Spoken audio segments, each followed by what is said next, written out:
And we as human beings have the capacity to create. And we can create in a way that we can make people happy. That's a lovely part of being human. I don't know if Derek and his friends do that, because the raccoons are always arguing.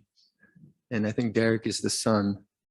And mom is saying, go away, Derek, get your own food. So I don't think the raccoons have that capacity. So there's a chance for us as human beings to actually be very joyous in our giving. So I think I'm always inspired by the Angel Group, and you organized a large batch of vaccines, which you took to the north to give to disabled people. Wonderful, isn't it? That our organizational abilities and our creativity can think, oh, let's do that. Let's try that out. And it takes work. It takes work, but the rewards are profound. And that really is a big part of our spiritual life. And that is a foundation for good meditation, because the heart has a sense of fulfillment. You've used creativity, you've used your energies, you've used your resources, you've shared ideas, and you've struggled with disagreements, maybe how to do it, and had maybe arguments even, but somehow out of it you create this possibility. So as human beings, we have sensitivity, we have the capacity to develop skills. So the skills of say of an entrepreneur who creates a business and then creates employment for 20 people, 30 people, 40 people. That's something significant. People want work, don't they? They want livelihood. Or a person who goes through the long grind of medical school. I don't know, in Canada, I think it's like 7 years, and then another 4 years for specialty. And then they treat for various illnesses, and that's really quite marvelous. So we have a capacity to develop skill, and that's one of the joys of the human condition. So these are called the worldly dhammas, and sometimes we dismiss the worldly dhammas. We think they're just worldly dhammas, but they are very, very important, because that's where we live. On a retreat, we have a kind of curious. We have a possibility to do something which is rather more, which is different, and that's to observe life in a particular way where we're not manipulating anything, and we're not trying to create anything. So we're not dismissing the creative aspects of human culture. In fact, we're celebrating that. And we celebrate that as sila, dana, responsible living, art, craft, all of that. Now, on a retreat, so in that skill base that we have, we're using our intelligence to figure out how to do things, how to change them, how to make them better, how to organize. So we're looking at the qualities of experience and trying to do something about them, create, do, fix, analyze, and so on. Now, there's a particular quality of experience or characteristic of experience that the Buddha asked us to look at, and that's the quality of change, anicca. Now, that we call a lakkhana, or a characteristic.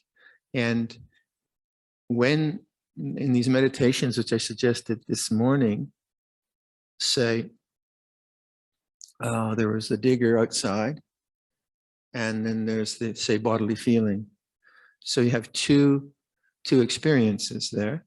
And I'm asking, see that the sound of the digger is in awareness, and the feeling of the body is in awareness. They're two sense experiences, through different sense doors. And then I asked to see, notice the changing nature of sound, and notice the changing nature of the body. And that's called anicca sanya, or the perception of change. And what that does, the only way you can notice change is by not being involved in the quality of the experience. If I'm involved in the quality of the digger, then it's loud, right? And if I'm doing some kind of practice where I'm trying to exclude anything intruding, I'm trying to focus on the breath, and I'm really trying to get concentrated, then the sound of the digger could be annoying. Go away, digger, I'm meditating, which would be a trap, Or if the digger was playing a Bob Dylan song, I would probably be going, oh, I haven't heard Bob Dylan for a while. My ear would be kind of traveling out there and forget about the meditation. I might be attracted to it. So beauty attracts, coarseness makes us averse or annoyed. And the qualities of beauty and good and bad and lovely and not lovely, these are the qualities that grab our attention and keep us engaged in sense experience, which can be used well, or it can enslave us. So that's also how we get angry, how we get afraid. We get caught up in the qualities of our experience. Now, anicca sanya is the keeping in mind the perception of change. Now, the way we use anicca in Buddhism is in a vast number of ways. One, just as a common statement, we say life changes, big deal. Does it really take a Buddha to figure that one out? I mean, if you don't know that, you're in trouble. Any human being knows that life changes. Any farmer knows that weather is unpredictable, right? So is there a kind of deeper meaning to anicca? And I would say there is, when it is used as a meditative perception. So when I say to you, notice the changing, that sound is arising and ceasing in awareness. So you get a feeling of awareness being space, open consciousness. And then I say, notice the changing nature of sound and then changing nature of the body. What I hope that would do is begin to reference awareness rather than the sense experience itself. And as you do that, then you incline to the amata dhamma, to the lokuttara dhamma, to nibbana, to the peace of the mind, because now you're not concerned about the quality of the sound. You're staying aloof from the quality of sound by actually noticing that it's changing. And if you can sustain that noticing of change, then whether the sound is coarse or not, whether you like it or not, doesn't really matter, because liking and disliking are anicca. So you used to see liking and dislike as through anicca sanya. It's attractive, anicca sanya.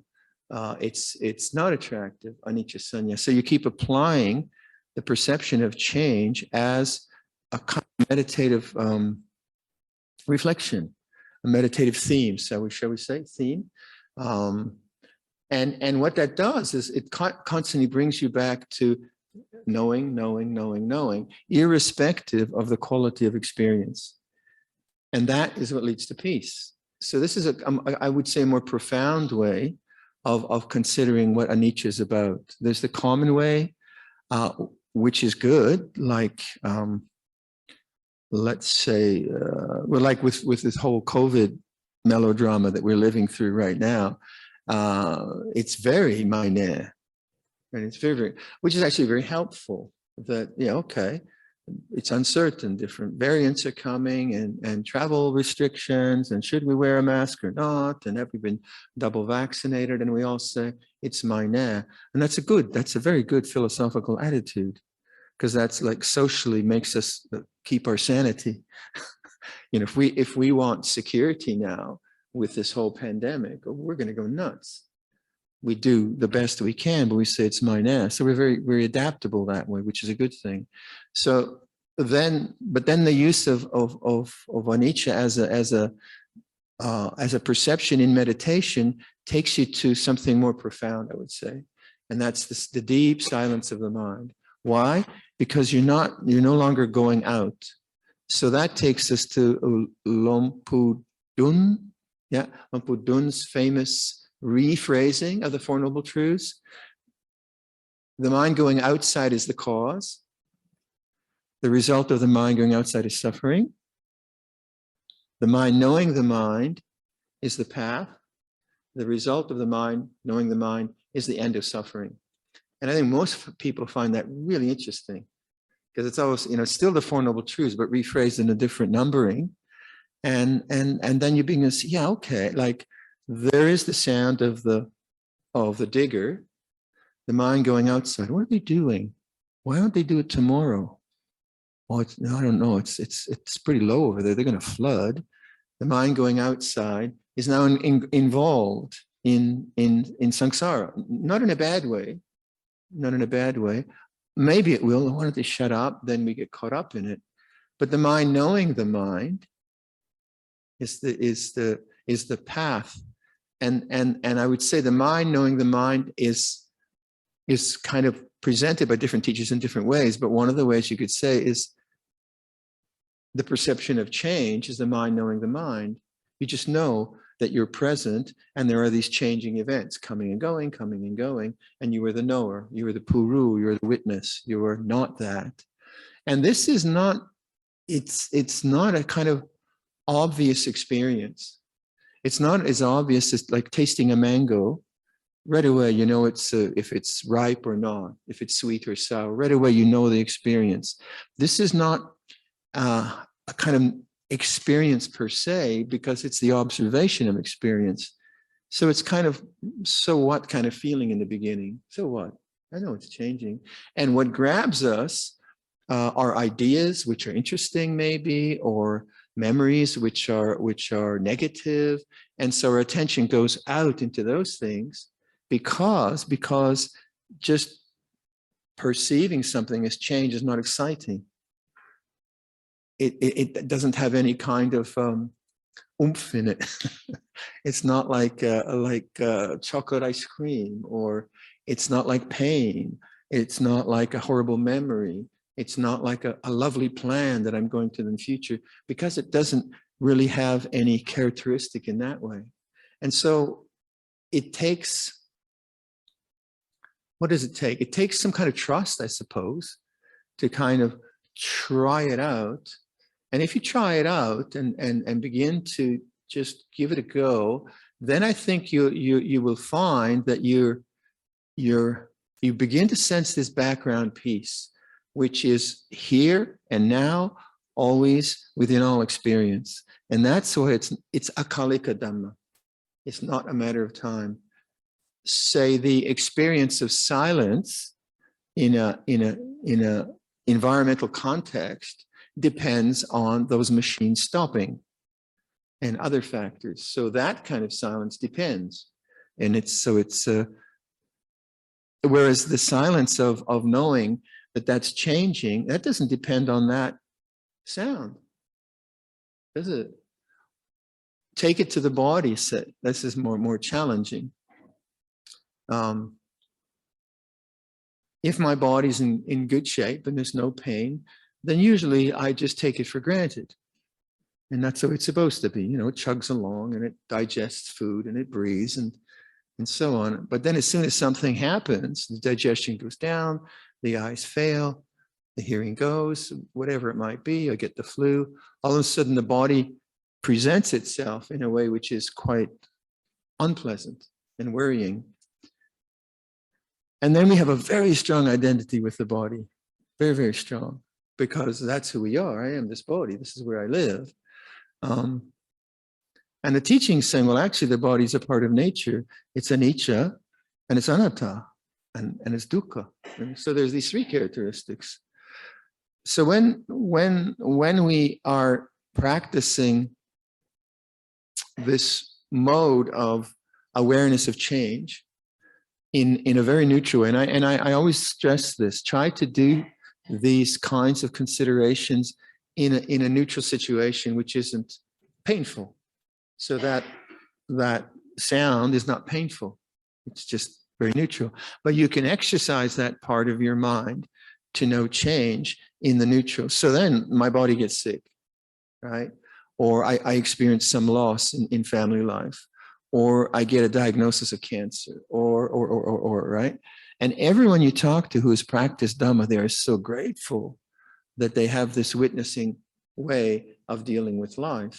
I just spoke to a friend. He just has gone through chemotherapy and radiation therapy, and constantly saying, "Oh, thank you for the Dhamma." And I'm so, because it was such a painful thing and such a terribly difficult thing. So my suggestion then around like notice sound, use that as a sense object, and then the body, use that as the sense door. And the body sense door is very sensitive. We're very delicate creatures. We don't have thick hide like the water buffalo, and we feel things. So it's a very threatened environment we live in, these bodies. And if we can begin to see the body as a formation in nature, in awareness, and practice that, then when and if we die, when we die, I should think that there'll be a very interesting possibility of seeing, well, what is not born and does not die? What is the Amata Dhamma? Is it awareness? Is it consciousness, right? And we can investigate that. Why? Because we've laid a foundation for non-attachment to the body.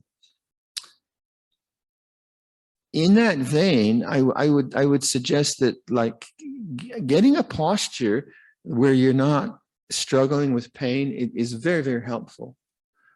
So if you need to sit on a chair, and as most of you know, I teach a lot Yoga Nidra, which is the lying posture, and I've developed that over many years. And now I'm so grateful I can do it because my knees are not behaving themselves. They're not 20-year-old knees. They are old arthritic knees. And I can still get around. I'm still roadworthy, as we say. But to get a posture where there isn't this tension that arises around pain, you could say, well, just oton. You're a forest monk. Come on, get your act together. Sit there and don't move. Or thank you. I'm not a water buffalo. So you could have that attitude. And that's the attitude I think I had when I was a young monk. Oh, what on? Sit there, endure, which was maybe good, maybe bad. I probably needed to be able to just sit still because I was so restless. But at a point, if you're always just holding the body, your sense of non-attachment is very hard to touch because you're so engaged with bodily sensation. So Yoga Nidra, lying posture, let me just run through that the millionth time with you, just to encourage you. But so yoga Nidra is the hatha yoga way of talking about the lying posture. Nidra means sleep, so kind of sleeping yoga, but it's actually awake in the lying posture. In the iconography of Buddhism, if the Buddha is in the lying posture, he's on his right side with his arm down like that. In yoga, in hatha yoga, you use the corpse posture, Sarvasana. I've tried doing that and my arm fell asleep and I got a cramp. So sorry, I'm sorry, Buddhism, but I have to use another school. So the Sarvasana posture, there is no pressure anywhere, and that's why it's such a good posture.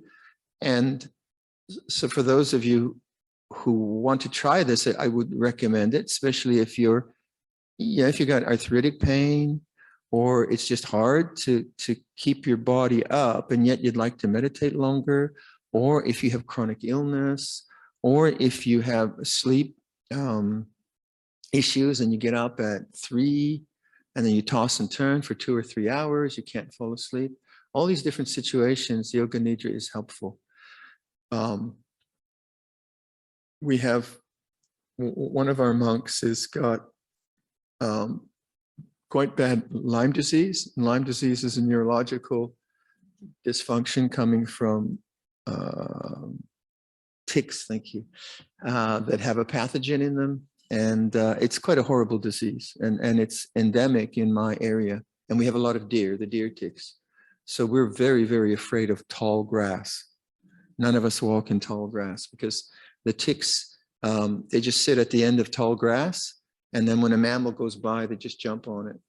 And they are so small in the small stage. They're so, you can't even see them. And all of a sudden they're on you. So we're quite justifiably paranoid. Anyway, he got this 3 years ago or so, or yeah. And he has a lot of pain, a lot of pain in the mornings or whenever. And unfortunately, he also has a broken ankle. And the broken ankle is something that comes from a previous issue 20 years ago when he had a motorcycle accident. And now he needs a very complicated operation on his ankle, which we've been waiting for a long time because COVID closed down all the elective surgeries. Couldn't do any. So the poor guy's been limping around for a year and a half now, I think. So he can't sit cross-legged. He tries to sit cross-legged and then his foot starts to bleed inside the joint. Yeah? So what has he got? Yoga Nidra. Well, what's the choice? And just kind of, and he's a very good meditator. He's a good contemplative. And over this year and a half, he's really learned to use that posture to be both with the COVID, not the COVID, the Lyme pain and the broken ankle pain. And he'll have a maybe really rough night with pain, but he'll just stay with it in that posture for 2, 3, 4, 5 hours sometimes, and have a really profound meditation. And even though there's the pain there and all of that, you can see he comes out and he's quite bright and happy. I said, oh, sadhu, that's really good practice. So I guess I'm just trying to sell Yoga Nidra now. So you buy my product. Anyway, having said that, the way to do it then, the way I found best was to find a comfortable surface. I tried like a hard surface. I thought, I can't meditate in comfort. I can't do that, right? So I tried a hard surface. I tried a thin mat, and then I gave up. I just do a soft surface. So comfortable, because basically you don't want a lot of pain in the body. And then the posture itself is Sarvasana, which usually is straight on the back, arms to the side. And then sometimes I put my hands on my thighs because that feels a bit too open. Either way. The knees, I found, should be supported so they have an incline in them.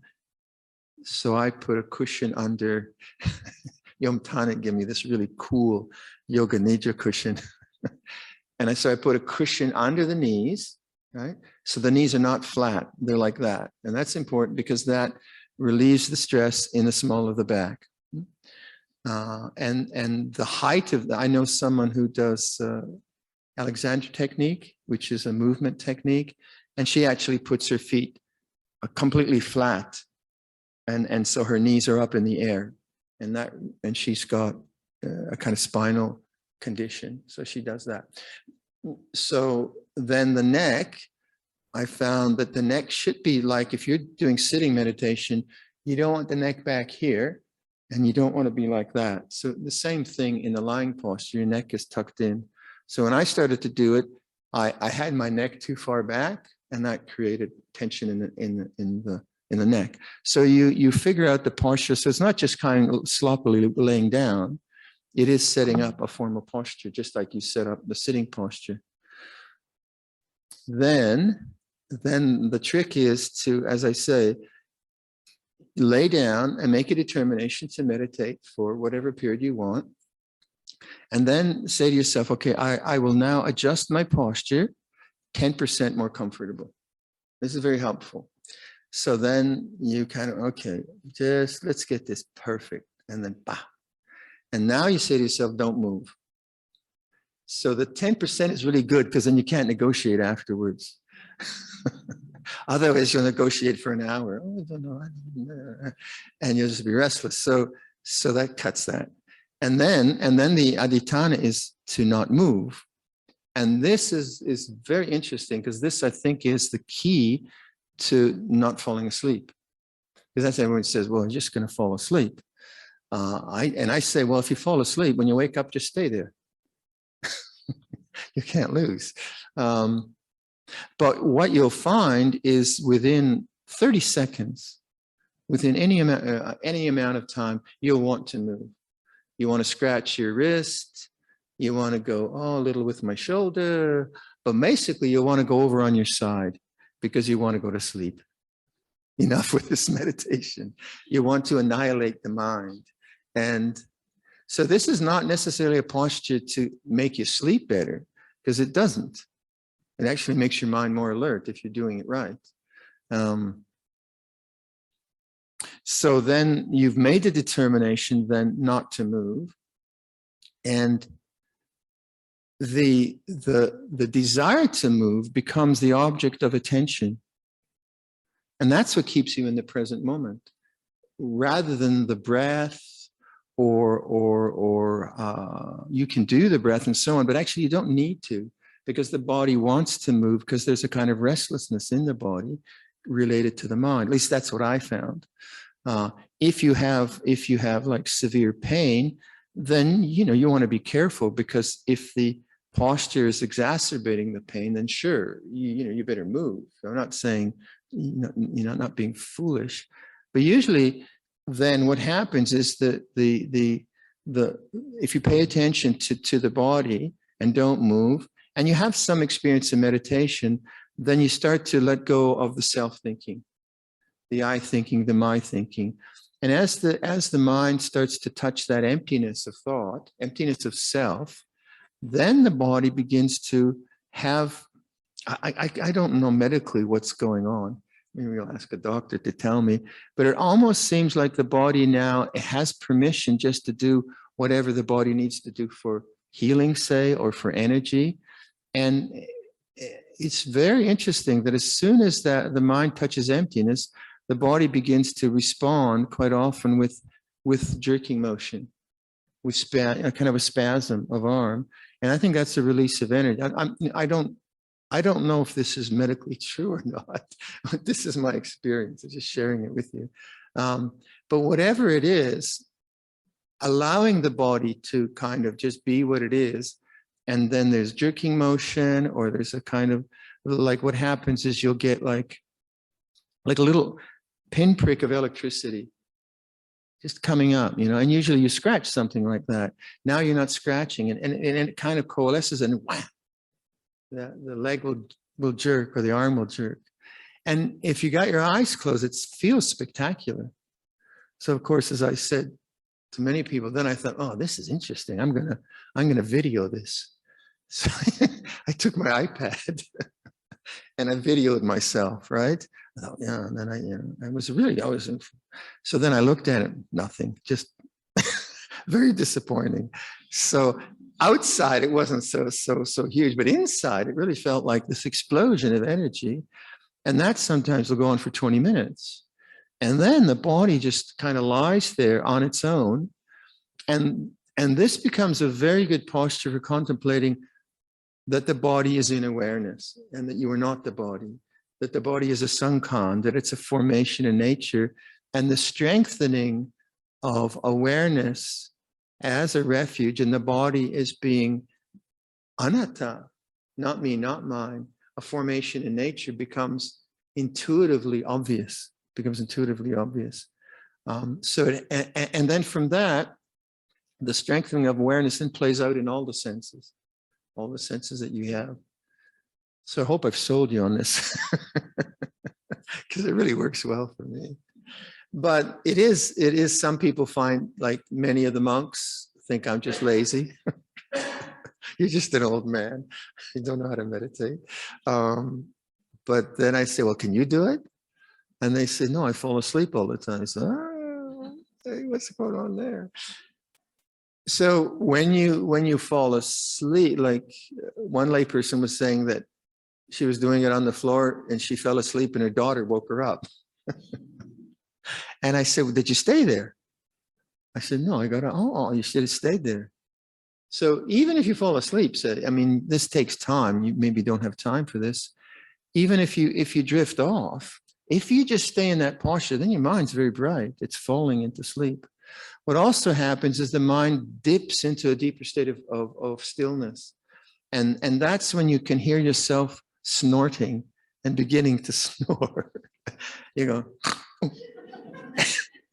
and actually what's happening is your consciousness is dipping into deep sleep, but you are not asleep. You're awake in deep sleep. And you don't see this in Theravada so much. The great masters talking about that. But in Advaita Vedanta, in Sri Ramana Maharshi or in Sargadatta, these great Advaita teachers, which is non-dual Vedanta from India, you'll find all of them say that awareness persists in waking, dreaming, and deep sleep. And that kind of makes sense, because if it's the Amata Dhamma, if it is not born and does not die, what happens to awareness in deep sleep? What happens in deep sleep is the sense of self falls away, and we identify with the sense of self more. In any case, now that I've sold this to you, if you want to alternate between sitting and lying, and you want to experiment with it, I think it's a very interesting experiment to do. But if you find it difficult, not to worry. If in the times of sickness then that come, or no, let's take like as people get older, like myself, quite often sleep patterns are not so, it's more difficult to fall asleep sometimes, and you wake up at some, at like 3 o'clock or like that. And then if you think about it, if I wake up at 3 o'clock and maybe my life means I try to get out of bed like 5:30 or something like that. If I spend 2.5 hours tossing and turning, those are very negative states of mind. The kind of dosa, oh God, I don't want to, why can't I fall asleep? Grumpy. But if I then note, well, I can't fall asleep now, and I really don't want to get up and sit cross-legged. If I go brush my teeth, come back and just lay down again and see, okay, why don't I just try meditation? Then it's not so difficult. And quite often you can get a good rest and feel very, very bright, and kind of put in a few extra hours of meditation. So if you do have sleep issues, you might just, give that a go, because you can rest. You can rest profoundly. Okay, so I've done my spiel. I do this every retreat. So we won't. Now, I've never taught a Yoga Nidra retreat, because if we all lay down, and I'm going to be in trouble. And then half of us will snore. So you have to try it privately. We did think that I could do a Yoga Nidra retreat. I could just lie here and have a big mirror, and I could watch all of you. But I think, Yom Urai One, could you make some mirrors on the ceiling? So let's stretch our legs and then do some meditation.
So right understanding is understanding the way things are. So before we think about this moment, what does it feel like right now? So it's a question that doesn't really need an answer. How is it for you here now?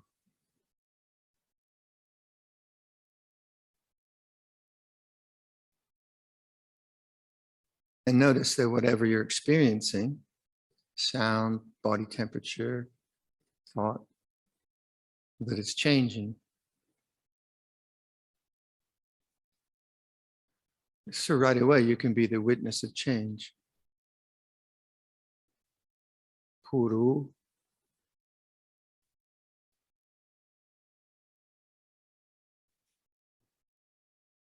It's hard to stay in the present moment with that kind of very general practice. So we localize our attention, but try to come back to that.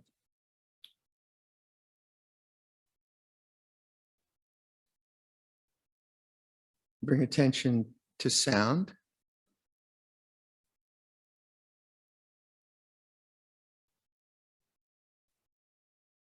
Let the sounds become conscious.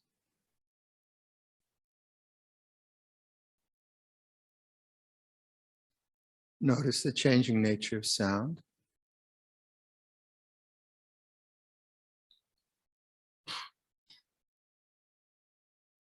And notice the silence of knowing.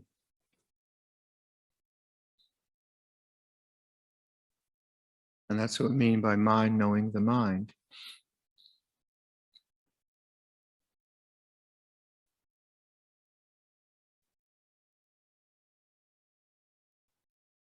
Feel the breathing of the body.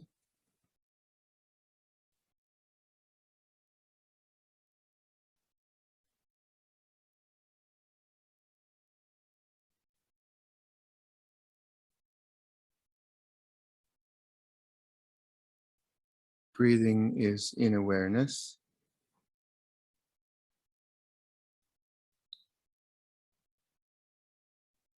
Notice the changing nature of breath.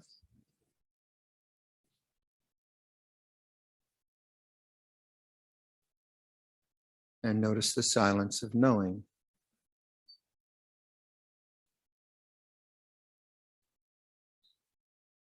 Mind knowing mind.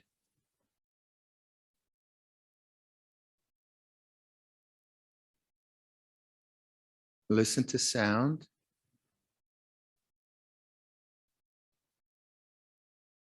Change to feeling the breath.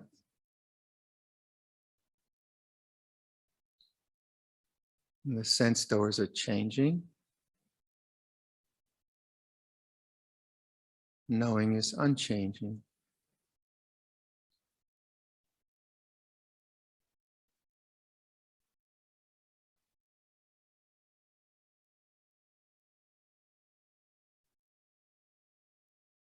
Returning to the breath. Feel a whole in breath.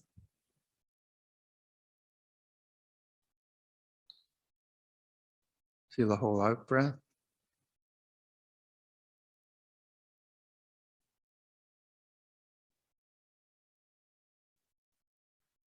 Use the cycles of in and out to sustain the awareness of change.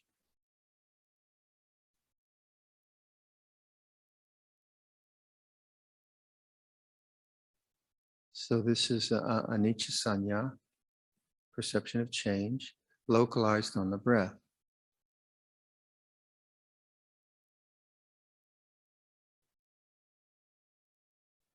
Now, if you're trying to get something from this practice, your eyes will become tight, be looking for something. Your hands might become tense, your eyes.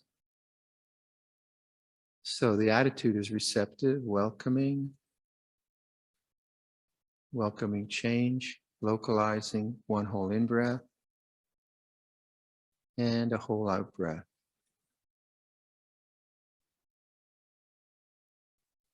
And notice we're not excluding sound. It's there, or bodily feeling, it's there, because we're emphasizing awareness rather than the breath itself. So the breath gives us the place of composure, but it's the composure, the presence that we're interested in, the mind knowing the mind.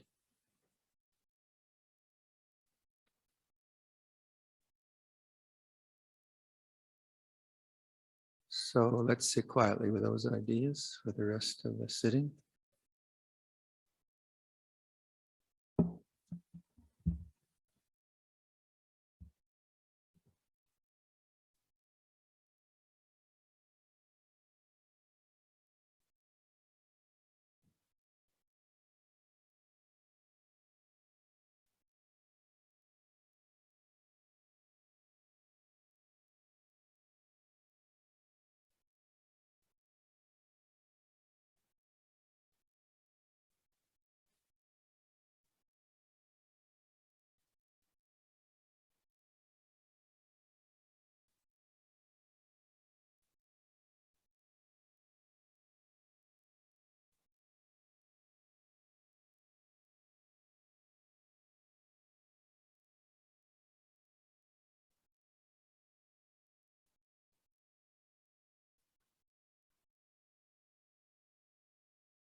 So if you want to try sitting, walking, lying down, you can.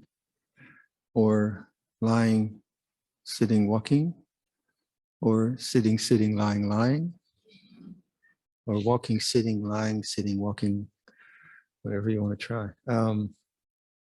But maybe just keep that intention I mentioned this morning, present moment awareness. That's a very helpful intention. As you do your formal practice, just say, okay, present moment awareness, that's what I'm going to try to practice. And then just notice memory is something that comes and goes.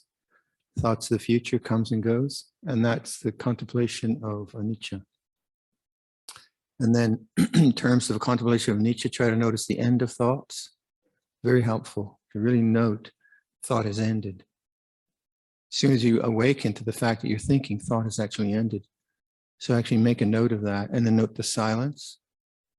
And you do that a lot and you see that also thought is just a sankhara that comes and goes. And you get good at that. Okay, we'll meet at 7 again.